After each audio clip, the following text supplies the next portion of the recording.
चाइनामा पिरो र मसलदार खाना खाएका कारण एक महिलालाई असाध्य खोकी लाग्यो।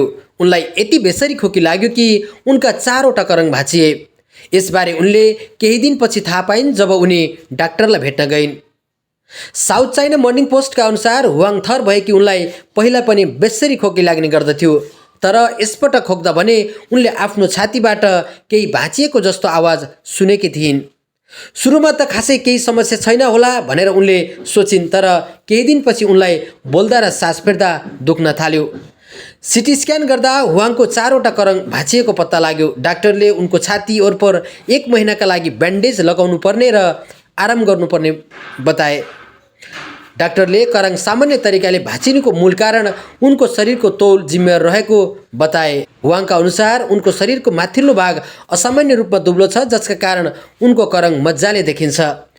तिम्रो करङ छाला मुनि मजाले देख्न सकिन्छ। हड्डीलाई सपोर्ट गर्ने मासु छैन, त्यसैले पनि तिमीले खोक्दा करङ भाँचिन सजिलो भयो, नाम नखुल्लाइएका डाक्टरले उनलाई भने।